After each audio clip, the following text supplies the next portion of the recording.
As we approach the weekend following Election Day, the state of Arizona is still in the process of counting hundreds of thousands of ballots. With both the governorship and a U.S. Senate seat still up for grabs, tensions are high.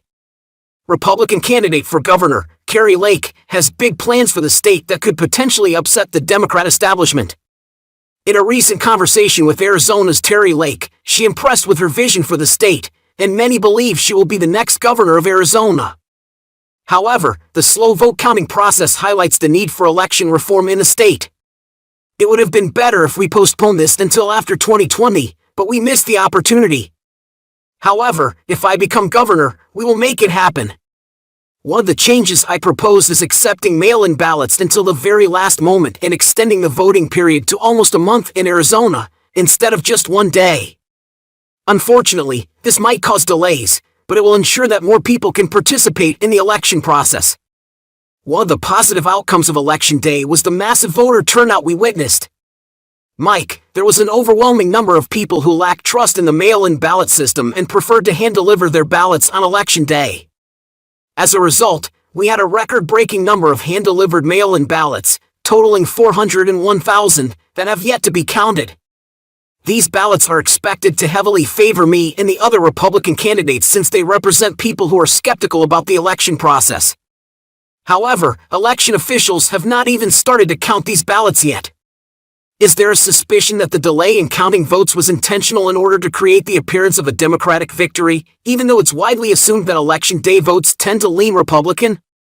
The idea being that once the later, more Republican-leaning votes are counted, it would push you and Blake Masters ahead, and then Democrats could claim that something shady happened. On Election Day, it was expected that many of our most devoted Republican voters would vote in person. However, at over a third of our polling locations, there were issues with machines not functioning in long lines, sometimes up to 3 hours, resulting in serious problems with tabulating the votes. Whether it was intentional or not, we need to address the issue. Arizona can't keep the world and the entire United States waiting to know where the balance of power lies. In this election cycle, you have been the most effective and forceful Republican candidate that I've seen, taking on the establishment in Arizona. You have surprised many with your articulate messaging. It's important to note that your support extends far beyond Arizona's gubernatorial race. You have effectively communicated the Republican message, and people across the nation appreciate your efforts. I hope you understand that your authenticity is what makes you stand out as a politician. I know the term authentic may not be your favorite, but it's a quality that really stands out in you. It's almost like a Midwestern trait, even though I'm aware that you come from the South. Personally, as someone who grew up in the Midwest, I've always valued the ability to connect with people. That's what drew me to journalism. I wanted to tell people's stories, understand the issues, and seek out the truth.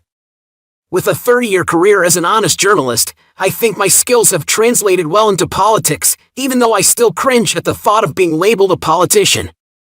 As a concerned mother, my main goal is to see Arizona reach its fullest potential, which is why I decided to jump into politics. I focus on articulating common-sense policies that prioritize America first.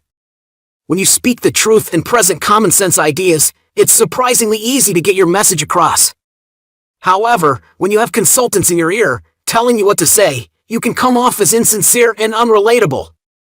I never hired any consultants because I already knew what Arizonans needed and wanted. Being an Arizonan myself and covering this state for so long, it was something that came naturally to me. It was frustrating to have to fight against people who were masquerading as journalists, but who were really advocating for the other side, especially when I used to work alongside many of them as colleagues. While I used to believe that my colleagues' disdain for President Trump caused them to behave unprofessionally, I later realized that it was actually a larger dislike for the conservative movement as a whole.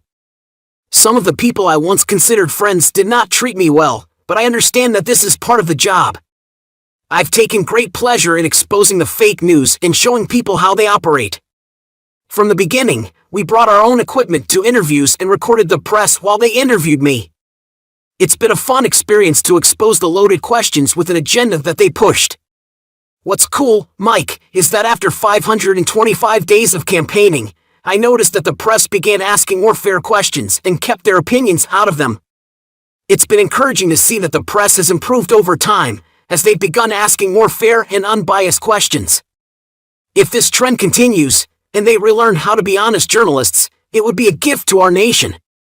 As for when we'll get the results and find out if I'm the next governor, your guess is as good as mine. Unfortunately, the process in Arizona is moving at a snail's pace.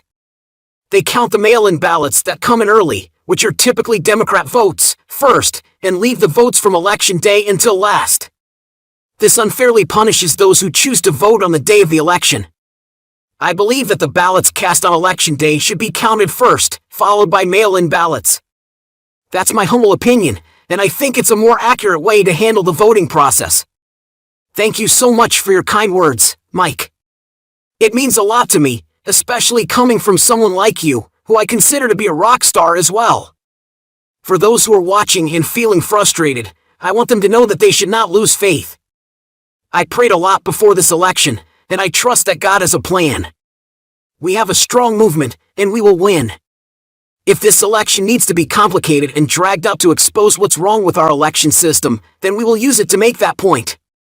We want to bring honest elections back to Arizona and restore people's faith in the process. This is all part of the process, and we will prevail. I'm excited to lead Arizona and do great things for the state. Kari Lake, future governor of Arizona, thank you for joining us. Thank you, Governor. For those who haven't already, be sure to follow Kari Lake on social media. Head over to Huckabee TV for links to connect with her. By the way, if you're still here, let me share something with you. If you click on the subscribe button below, hit the notification bell next to it, and click the like button, it will virtually guarantee that you won't turn into an AOC fanatic. Don't wait too long to do it.